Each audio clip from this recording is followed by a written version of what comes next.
नमस्कार दोस्तों, स्वागत है आपका फिर से एक नई वीडियो में। जैसे कि आपको पता है बीएसएनएल की थर्ड पीआरसी लागू होने वाली है, ठीक है। लेकिन आपको ये भी पता होगा कि जो केंद्रीय कर्मचारी है, सेंट्रल गवर्नमेंट ऑफिसर, उनकी 8वां पे कमीशन, जो उनका 8वां पे कमीशन है वो लागू होने वाला है बहुत ही जल्दी, ठीक है। तो 8वां पे कमीशन पूरा लागू होने वाला है, तो उसमें यहाँ पर फिटमेंट फैक्टर क्या रहने वाला है ये अभी तक किसी को नहीं पता है, ठीक है। अब इस कैलकुलेशन के हिसाब से मैं यहाँ पर आपको ये बताने वाला हूँ कि 8वें पे कमीशन का जो फिटमेंट फैक्टर है वो 1.92 आने वाला है, ठीक है। जो अभी तक इंटरनेट पे ये बात किसी को भी नहीं पता है, ठीक है। आपको यूट्यूब में कोई वीडियो पर नहीं मिलेगा कि 8वां पे कमीशन का फिटमेंट फैक्टर 1.92 कैसे आया, ठीक है। लेकिन मैं आपको निकाल कर बताऊँगा कि 1.92 फिटमेंट फैक्टर ही क्यों है, ठीक है। जैसे कि बहुत सारी मीडिया रिपोर्ट वगैरह ये बता रही है कि फिटमेंट फैक्टर आने वाला है 1.83 आने वाला है, कोई बोल रहा है 2.57 जो कि सेवन्थ पे कमीशन का फिटमेंट फैक्टर है वही रहेगा, और कोई बोल रहा है कि 3.0 से भी ऊपर फिटमेंट फैक्टर निकल जाएगा। तो मेरा ये मानना है कि 1.92 ही आएगा, ठीक है। इस कैलकुलेशन के बाद आपको भी ये समझ में आएगा कि 1.92 ही क्यों आएगा, ठीक है। तो चलिए पहले छठे पे कमीशन का यहाँ पर फिटमेंट फैक्टर मैंने जो कैलकुलेशन ऑलरेडी कर लिया है, सिर्फ यहाँ पर आपको समझा कर बताऊंगा कि क्यों फिटमेंट फैक्टर और कैसे यहाँ पर 1.92 आया, ठीक है। तो चलिए बताता हूँ, वीडियो को शुरू करते हैं। अभी चैनल पर नए हो तो सब्सक्राइब जरूर कर लेना, क्योंकि मैं जितने भी वीडियो बनाता हूँ जितना अपना चेहरा बताकर ही बनाता हूँ। यहाँ पर फिलहाल मैं आपको कैलकुलेशन करके बताऊँगा कि यहाँ पर कैसे ये 1.92 फिटमेंट फैक्टर निकल कर आया 8 सीपीसी में, ठीक है। तो 8 पे कमीशन लागू हो रहा है और 2026 में लागू होने वाला है, और उसका फिटमेंट फैक्टर अभी तक यहाँ पर तय नहीं किया गया है, ठीक है। लेकिन 1.92 ही फिटमेंट फैक्टर निकल कर आएगा, मैं आपको दावे से ये बोल सकता हूँ, ठीक है। चलिए सबसे पहले देखिए 8वें पे कमीशन से पहले 7th पे कमीशन का जो फिटमेंट फैक्टर है 2.57 कैसे निकल कर आया, ये जानना बहुत ही ज़्यादा ज़रूरी, क्योंकि इसके बाद ही आप समझ पाओगे कि 8 पे कमीशन में यहाँ पर 1.92 फिटमेंट फैक्टर कैसे निकल कर आया, ठीक है। तो भैया सबसे पहले चैनल पर न हो तो सब्सक्राइब कर लेना। मेरा नाम है सुनील विश्वकर्मा। जानकारी यूजफुल लगे तो एक लाइक करके ज़रूर जाना, ठीक है। चलिए गाइस बढ़ाते हैं वीडियो को आगे। छठे पे कमीशन का सबसे पहले फिटमेंट फैक्टर निकालते हैं कि 7th पे कमीशन का निकालते हैं 2.57 कैसा आया। तो ये छठा पे कमीशन ही बताएगा हमको, ठीक है। 2016 में आपको पता होगा कि जो छठे पे कमीशन की बेसिक सैलरी कितनी थी 2016 के टाइम पे, जब 7वां पे कमीशन लागू नहीं हुआ था, उसके पहले की बात है। तो 5200 रुपये सैलरी थी। उसके साथ ही केंद्रीय कर्मचारियों को यहाँ पर जीपी जिसको बोलते हैं ग्रेड पे भी मिला करता था, इसको अतिरिक्त वेतन बोलते हैं, 1800 रुपये, ठीक है। तो किसी सैलरी कोई भी कर्मचारी की मान लेते हैं 5200 रुपये सैलरी है, उसको 1800 रुपये ग्रेड पे मिल रहा है, तो दोनों को प्लस करके यहाँ पर 7000 रुपये बनती है बेसिक सैलरी आपकी, ठीक है। उस टाइम का जो डीए था वो 125% चल रहा था, ठीक है। अब यहाँ पर जब तक आपका जो डीए है वो डीए यहाँ पर नहीं जुड़ता है, तब तक आपकी जो सैलरी है वो पूरी बनती नहीं है, ठीक है। तो आपकी सैलरी 125% थी, मतलब आपका डीए किसको मिलाकर बनता है, आपकी जो बेसिक सैलरी है, ये आपकी बेसिक सैलरी है, इसका 125% निकालना हमको। तो इसका 100% निकालेंगे तो 7000 हो जाएगा, और 125% निकालेंगे तो 8750 रुपये यहाँ पर बन रहा है, ठीक है। तो आपका जो डीए है उस टाइम 125% यानी कि 8700 रुपये, 8750 रुपये, 7000 रुपये आपकी बेसिक सैलरी थी, उसका डीए 8750 रुपये आपका बन रहा है, ठीक है। अब आपका डीए और बेसिक सैलरी को जोड़ते हैं तो 15750 रुपये आपके यहाँ पर बन रहे हैं बेसिक सैलरी, ठीक है। अब यहाँ पर भैया फिटमेंट फैक्टर निकालने के लिए आपको एक फॉर्मूला यहाँ पर लगाना पड़ेगा, जब जाके आपका फिटमेंट फैक्टर निकल कर आएगा, ठीक है। तो फॉर्मूला है, अब ये मान लीजिए कि जो आपकी ये बेसिक सैलरी है 7th पे कमीशन लागू होने से पहले 6 पे कमीशन की जो बेसिक सैलरी 2016 की 7000 है, ठीक है। इसको एक मान लेते हैं। उसके बाद आपका जो डीए है 125%, ये लिखा हुआ है यहाँ पर 125%, और तो ये मान के चलो कि जो आपका एक है, हमने क्या किया था, डीए 7000 का 125% 8700 बनाया था, ठीक है। तो अभी यहाँ पर हमने डीए 1 माना है, तो मतलब 1 का 125% हमको निकालना है। 1 का 125% कितना होता है, 1.25, ठीक है। अब 1.25 को हमें 1 में जोड़ देना है, तो 1 + 1.25 = 2.25 हो गया, ठीक है। तो हमारा जो फिटमेंट फैक्टर है 7th पे कमीशन का वो निकल कर आता है 2.25। कितना निकल कर आया, 2.25। अब भैया यहाँ पर 2.57 कैसे यहाँ पर फिटमेंट फैक्टर लागू कर दिया सरकार ने, जबकि हमारा तो 2.25 निकल कर आया है यहाँ पर। तो चलिए इसको भी कैलकुलेट करते हैं। देखिए 2.25 हमने यहाँ पर एक और फॉर्मूला लगाएंगे हम। यहाँ पर देखिए डीए 125% ऑलरेडी आपका 10 साल में यहाँ पर चल रहा था, ठीक है। इसके साथ ही सरकार भी अपनी ओर से, अपनी तरफ से, खुद की तरफ से भी यहाँ पर कुछ डीए में परसेंटेज यहाँ पर ऐड किया था, जिसको 14.3% ऐड किया था, ठीक है। सरकार ने 125% 2016 के टाइम पे 125% जो डीए 6 पे कमीशन में चल रहा था उसमें 14.3% डीए अपनी तरफ से ऐड कर दिया। तो यहाँ पर भैया जो 2.25 है, ठीक है, इसका 14.3% कितना होता है 0.32, ठीक है। अब यहाँ पर प्लस 2.25 और 0.3 को ऐड कर देंगे, जोड़ देंगे तो आपका 2.57 जो कि 7th पे कमीशन में फिटमेंट फैक्टर निकल कर आया था वो बन जाएगा, ठीक है। तो कुछ इस तरीके से 7th पे कमीशन का फिटमेंट फैक्टर निकला था, ठीक है।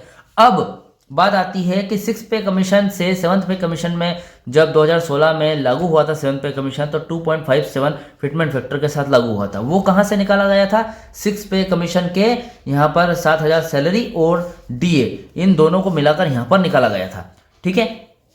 अब जब दोनों को मिलाकर यहाँ पर आपका पे कमीशन निकल सकता है तो वही की वही प्रोसेस 7th पे कमीशन की प्रोसेस यहाँ पर 8 पे कमीशन में भी लागू हो सकती है, ये कंफर्म है, ठीक है। ये हो ही रहा है, पहले से चलता आया है, तो इसे भी हम करके देखते हैं क्या आता है, ठीक है। यहाँ पर अगर बात करें 2.57 फिटमेंट फैक्टर निकल कर तो आ गया, लेकिन यहाँ पर जो आपका जो ये 18,000 रुपये जो सैलरी थी, यहाँ पर सैलरी कैसे बढ़ गई, ठीक है, देखते हैं यहाँ पर। अब देखिए कोई भी पे कमीशन जब लागू होता है तो डीए इज इक्वल टू 0 हो जाता है, ठीक है। तो आपका डीए कितना चल रहा था 125%, मतलब 8,750 रुपये आपको डीए मिल रहा था। तो भैया यहाँ पर तो डीए 0 हो जाता है।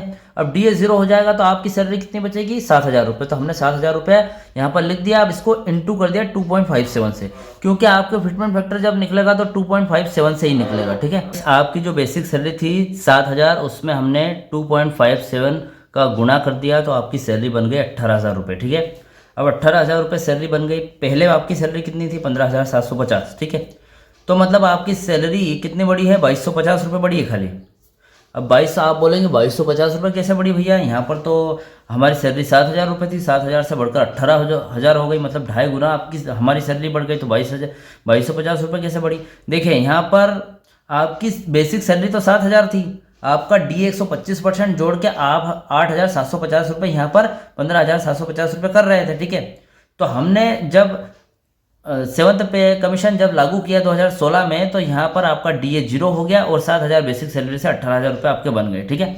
अब यहाँ आपको ऑलरेडी पहले डीए और सैलरी मिलकर 15,750 रुपये तो मिल ही रहे थे, और उसके बाद 7th पे कमीशन जब लागू हुआ तो उसमें आपकी जो सैलरी थी 15,750 रुपये से 2,250 रुपये बढ़कर 18,000 रुपये हो गई, ठीक है। मतलब 2,250 रुपये का ही बढ़ोतरी हुई है जब 7th पे कमीशन लागू हुआ, ठीक है। मतलब यहाँ पर हालांकि अभी डीए आपको 0 ही मिल रहा है। ये डीए आपका धीरे धीरे परसेंटेज कब स्टार्ट होगा 2016 के बाद, जब 7-8 साल हो जाएंगे तो आपका हो सकता है आपका डीए 50% हो जाए, ये 50% हो जाए, या फिर आपका डीए 100% भी हो सकता है, ठीक है। तो तब की तब बात है, लेकिन अभी फिलहाल तो 2016 में 0% है, ठीक है। अब 0% है तो आपकी सैलरी 2,250 रुपये बढ़कर 18,000 रुपये यहाँ पर हुई है, ठीक है। अब यहाँ पर बात आती है 8 पे कमीशन की। 8 पे कमीशन यहाँ पर कैसे निकाला जाए? तो देखिए 8 पे कमीशन में कुछ नहीं करना है, यहाँ पर आपका वही फॉर्मूला ऐड होगा जो यहाँ हुआ था, ठीक है।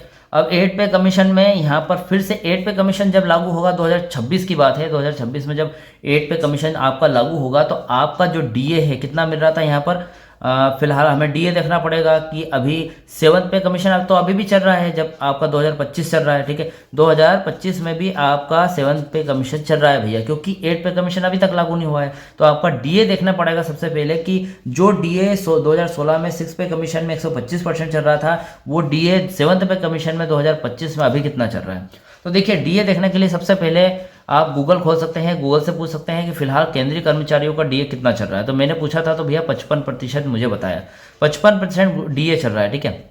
अभी जब मैं ये वीडियो बना रहा हूँ तो 2 अक्टूबर हो चुका है, मतलब अभी दिवाली नहीं आई है। तो दिवाली पर आपका 2% तक आपका फिटमेंट ये जो डीए है 2% तक आपका डीए में बढ़ोतरी हो सकती है, तो 58% हो जाएगा, ठीक है।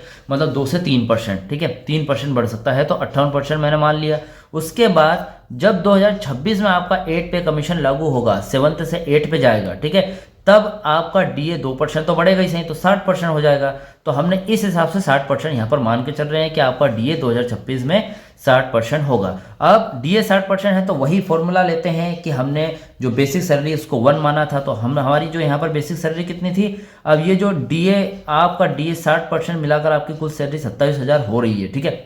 तो डीए हम यहाँ पर माइनस कर देंगे तो हमारी जो बेसिक सैलरी वो कितनी हो जाएगी, 18,000 रुपये। तो 18,000 रुपये हमारी बेसिक सैलरी को हमने 1 मान लिया, जैसे कि यहाँ पर 7,000 को 1 माना था तो 1 मान लिया। उसके बाद यहाँ पर हमारा डीए कितना चल रहा है, 60% चलेगा 2026 में, तो 60% कर लिया। अब यहाँ पर 1 का 60% कितना होता है, 0.60, ठीक है। अब 0.60 को हम 1 में ऐड कर देंगे तो हमारा फिटमेंट कितना निकल कर आएगा, 1.60, ठीक है। फॉर्मूला गाइस वही है जो हमने 6 पे कमीशन के टाइम पे लिया था, वही 7th पे कमीशन में ले रहे हैं।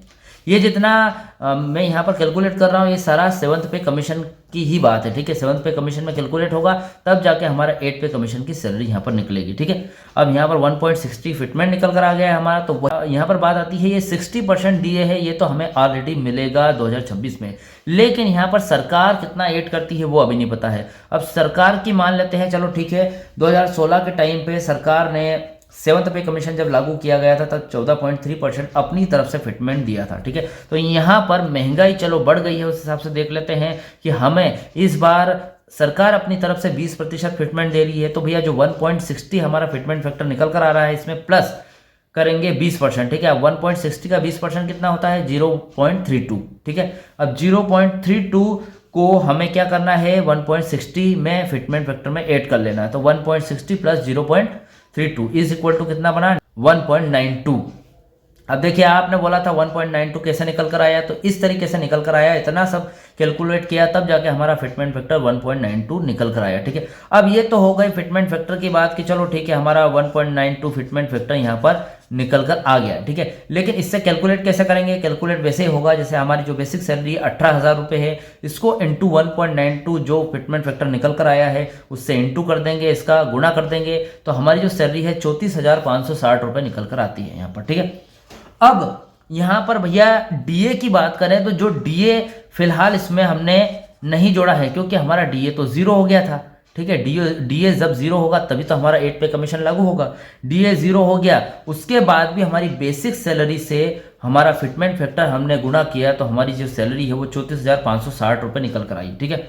अब ये जो सैलरी 18,000 है ये मैंने सिर्फ 18,000 पीयून की सैलरी जोड़ी है, ठीक है।